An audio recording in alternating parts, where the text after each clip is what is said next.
Chapter 9. The Trials of Gnosis.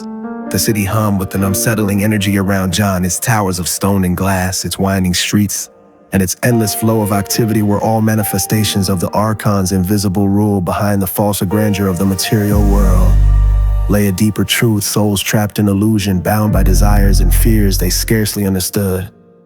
John knew the path to Gnosis would be neither quick nor easy. Each soul had to face trials designed not just by the Archons but by their own internal struggles, shaped by countless lifetimes of ignorance. John walked through a quieter district of the city where the streets were less crowded, the noise of daily life fading into a low hum. His steps were slow, deliberate, as if he was bracing for what lay ahead. The soul's journey toward Gnosis would not be a single moment of awakening. It would be a series of trials, each one revealing a deeper layer of truth, and each one demanding that the soul make difficult choices. As John turned into a narrow alley, the familiar figure of light appeared beside him, its presence a reminder of the greater reality that lay beyond the world of matter.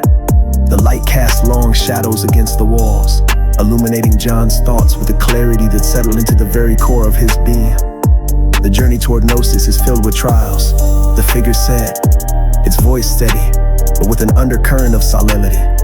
The souls who begin to awaken will face resistance not only from the Archons, but from the forces within themselves. The world of illusion which they have known for so long clings to them. To remember the truth of their divine origin, they must confront the desires, ambitions, and fears that keep them bound to this realm. John had already seen the allure of the material world, the wealth, power, and security that the Archons offered, and how deeply entrenched those illusions were. But now he understood that breaking free required more than just seeing through the lies.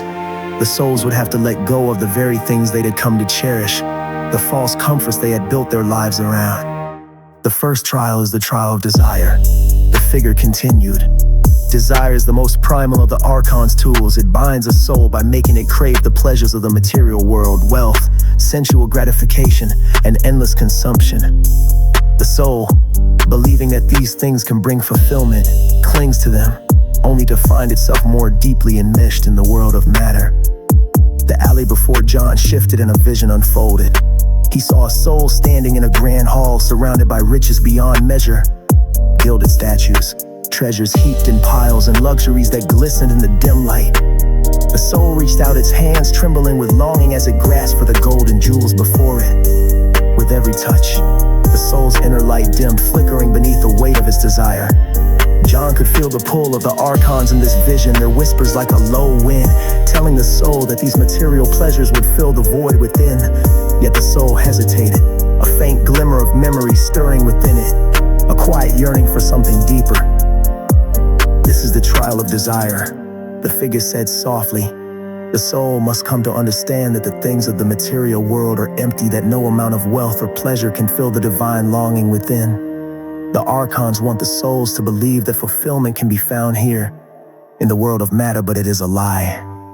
Only Gnosis, the remembrance of the soul's true origin, can bring peace. John watched as the soul in the vision paused, its hands lowering from the treasure slowly. Its light began to brighten, a faint glow piercing the darkness of the hall. But the whispers of the Archons grew louder, more insistent, offering new temptations, more opulent luxuries, more promises of satisfaction. The vision shifted, and the soul now stood before a different trial. The second trial is the trial of ambition, the figure said. Here, the soul is tested by its desire for recognition, power, and control. The Archons make the soul believe that its worth is tied to its success in the material world, its ability to rise above others, to be seen, admired, and envied. Ambition feeds the ego, binding the soul more tightly to the illusions of this world.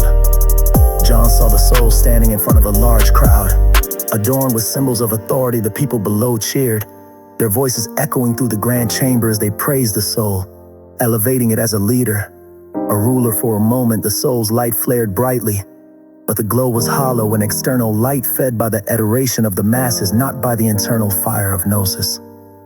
John could feel the soul's confusion as it basked in the approval of the crowd. The soul sought validation, believing that through power and recognition, it would find meaning.